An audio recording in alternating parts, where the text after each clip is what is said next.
Hello YouTube, and welcome to another episode of My Motor Grader. As I explained in my first video, I bought an old motor grader at auction back in July. It had a few problems, some of which I fixed before I had the ability to record videos of my doing so. One of the most immediately obvious problems was a badly leaking lift cylinder on the left side of the machine. You can see from this image that it had been leaking for a long time and had made quite a mess. After I pressure washed the machine, I removed the lift cylinder and took it to a shop for repair. This was a pretty scary task for me since I'd never done anything like this before and had no idea how much the cylinder weighed, nor really how I was going to go about doing all of this. Furthermore, since the cylinder had apparently been on this machine since it left the factory, some of the bolts were very difficult to remove. Although I wasn't able to record myself removing the cylinder, in this video I will show myself putting it back on the grader. So here's the lift cylinder off of the grader. New seals, all ready to put back on the machine. Let's see if we can get it out of here and get it up on the machine. So here I am trying to load the cylinder onto the tractor. I really didn't know what I was doing. I wanted to hang it so that the rod was pointing down, but its center of gravity is not quite where you'd like it to be, so it's actually fairly clumsy, and as I was loading it I kind of discovered that it didn't really go on here very well, so I just decided to put it on the spikes sticking out of the bale spear here and carry it like that. That seemed to work.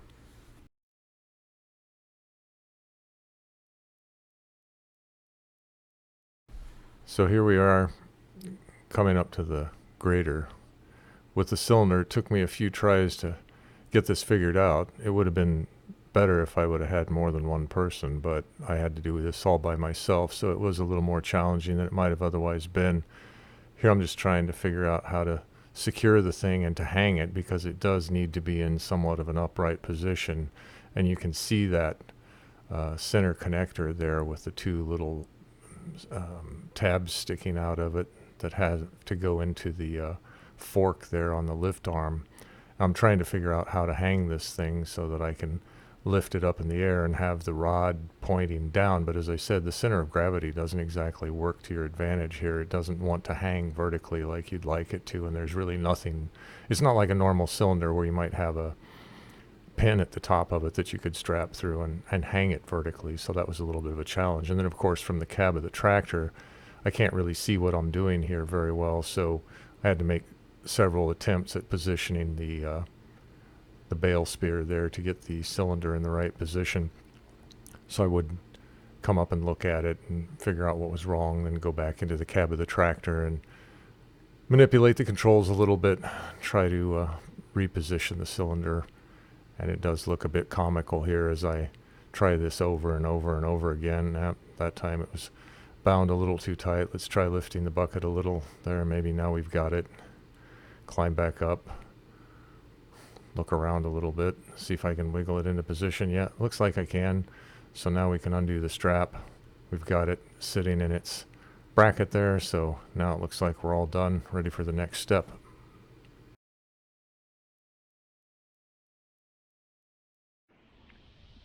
Okay, we've got the lift cylinder up in the bracket there. Now all we need to do is get everything all hooked up. Let's see if we can do that. Let's see if we can rotate this thing down a little. Like that. Now, how about that? I even got lucky and got it on there in the correct orientation, because it is actually possible to put that on there backwards, believe it or not. By some miracle we avoided that. However, it may be the case that all is not well, because I seem to have left off a couple of pieces here. So let's see if I can get these collars on here without killing myself. That'll be quite the trick, won't it? I need to get that one on like that. I think that might fit a little better. Now up on the other side like that. There we are. Much better. Now, next up, these pieces here. Now, I think I'll put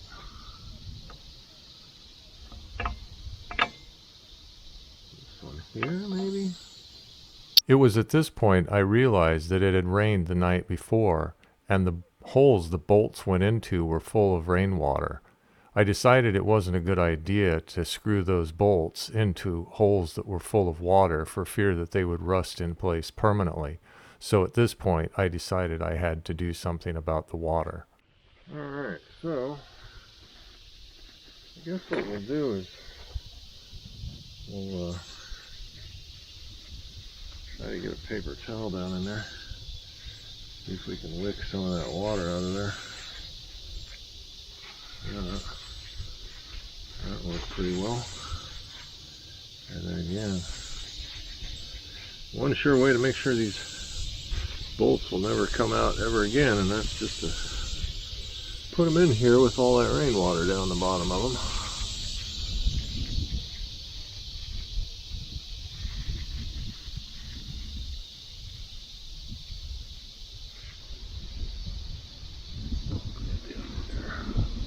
One last time, comes up dry.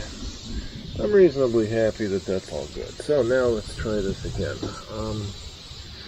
I put so one other thing that's worth mentioning here is this machine has never seen grease in its entire life, so the zerks were completely useless. I did a lot of scrubbing with a wire brush and whatnot to get all the caked off factory grease off of these bushings here. And there's little holes that allow the grease to go from the outside of the bushing to the inside. Those were completely rusted over and packed in. I punched those out, punched this out, replaced this. Now this Zerk I put a 45 on because, as you'll see when we get this put together, there's some interference there. That may not be the best idea in the world, but I think what I'm going to do here is put me some oil on these bolts.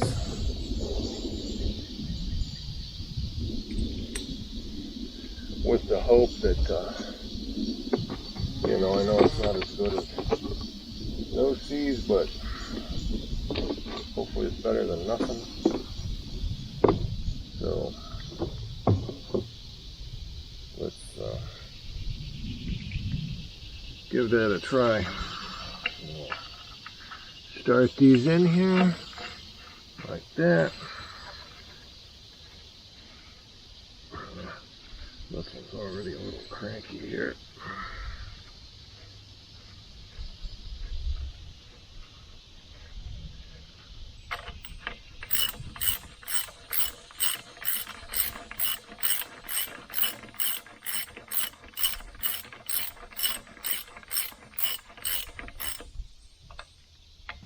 I have no idea what the torque spec on these is, but they're not really going to fall off, so I'm not too worried about it.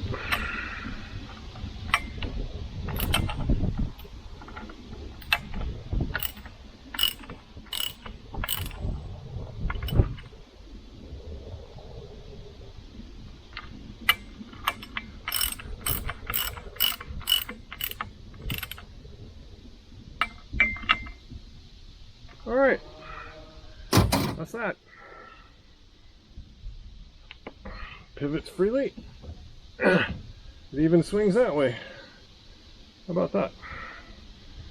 Alright, now we just gotta put some various goodies back on. Let's see, I wonder where this thing was. I think it's like this. This is a pressure relief valve of some sort. This cylinder, of course, has two chambers, a lower and an upper. And that's how you move the left side of the moldboard up and down. And apparently this this valve here allows fluid to move between those two chambers during certain undesired high pressure events, such as if you were to strike a rock with the blade or something like that, which would cause the blade to want to move up and might possibly damage the cylinder if it weren't allowed to go up. And so what happens in that case is the pressure on one side of the piston builds up, flows through this valve, goes to the other side so that you don't have a overpressure event. So that's what that's all about. And we have some plumbing that we have to add here.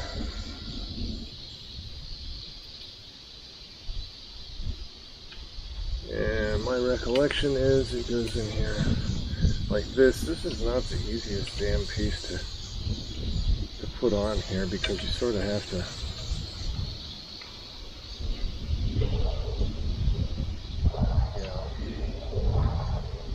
it kind of sort of doesn't want to fit. I remember I had fun getting the damn thing off. There we are. And now it's kind of cockeyed, so it doesn't really want to screw on there very well. But it's kind of important that it goes on and not leak, right? Because this is all high pressure. So hopefully those O-rings in there are good. I guess we'll find out soon enough. I'm not going to remember what size wrench that is. See, this is where I really need to be a better mechanic than I know how to do this stuff, right? I guess you just sort of manhandle it, eh? Kind of looks like the solution there. Alright, let's see if we can get this tightened up here.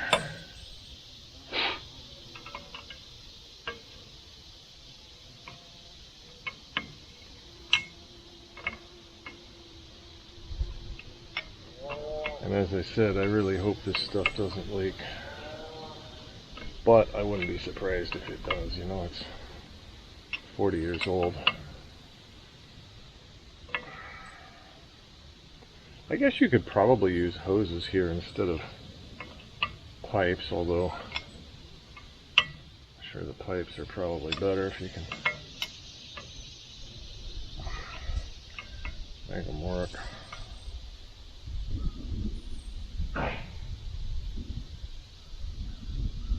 So there's that one.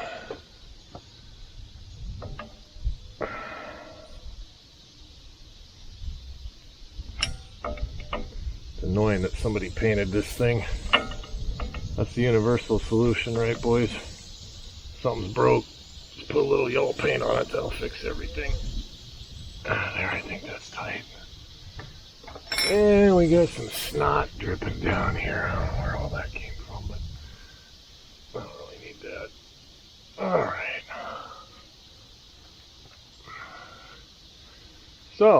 So that plumbing's back together. Now,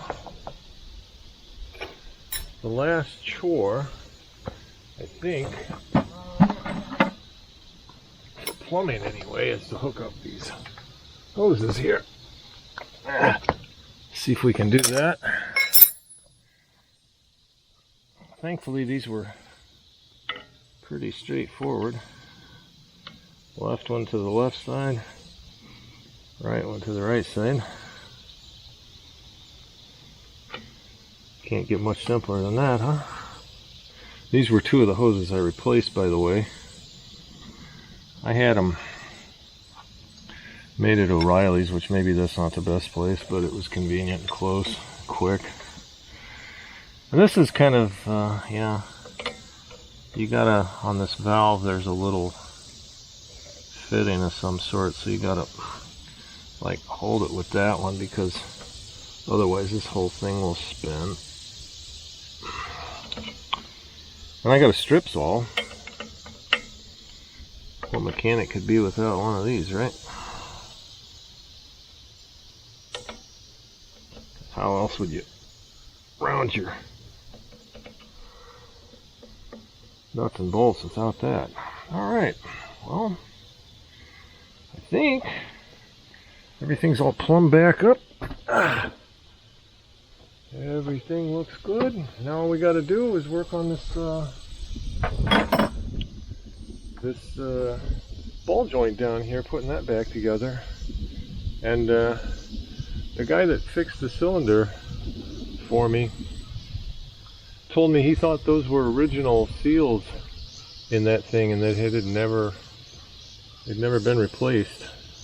And he also told me that you know, now I'm probably going to have to put fluid to it before I'm going to be able to move it. And I don't doubt that, because, yeah, you know, when you have new seals in it, that thing, you know, the rod's all the way in there and I can't budge it. So I'm going to have to fire up the machine and probably lower that by hand, or by machine rather. So we'll do that here in a little bit and then hook everything back up. Well, we've got the cylinder there on the lift arm. All the plumbing is hooked up.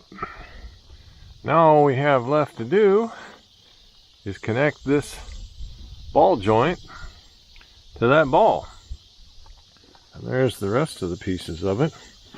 And since this has brand new seals in it, unlike when I took it off of there, you can see the rod is actually up inside the cylinder. And there's no fluid in this, of course, but it's got brand new seals on it, so it holds.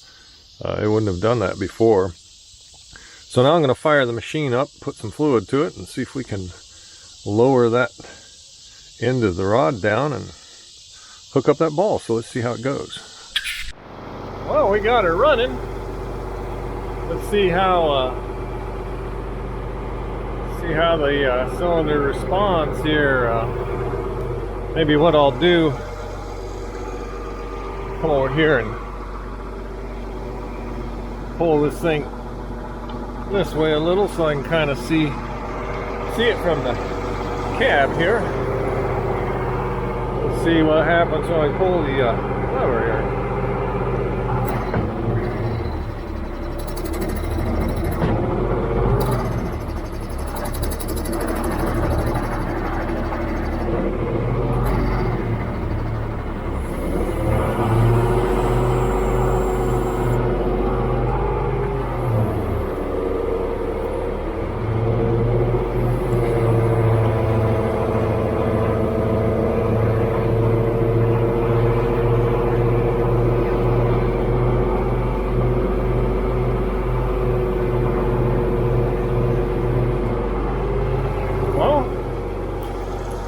Guess that's working.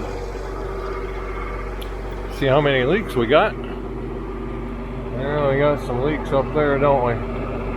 I think that's actually a bad fitting on that hose there that's dripping.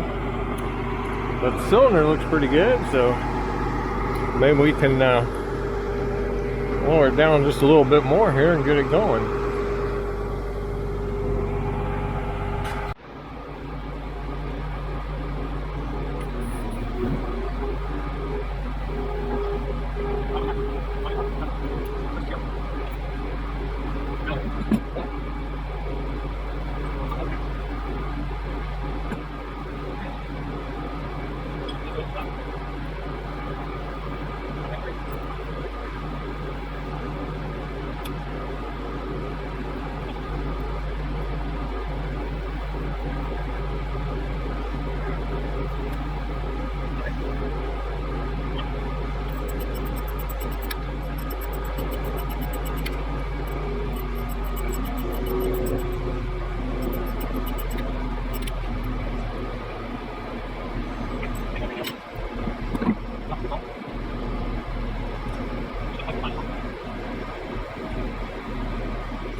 Well, give her a little throttle. See if we can lift that blade. Oh boy, look at there.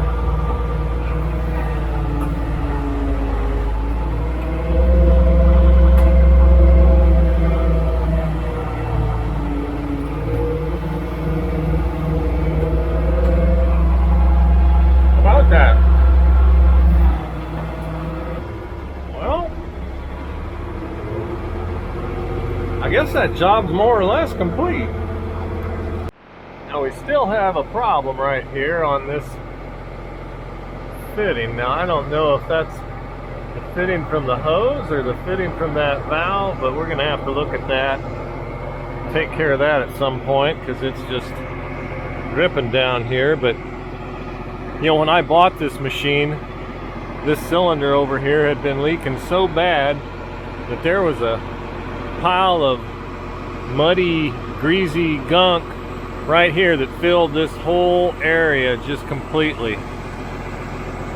That's how bad it was. And here on the circle side shift cylinder, these hoses over here were so dry rotted and leaking that that cylinder wouldn't even hold position and the blade would just go wherever it wanted to. Now the next task for the next time is trying to figure out how to get that saddle pin out of there and get the saddle centered, but that's a task for another day. Guess that'll do it for now.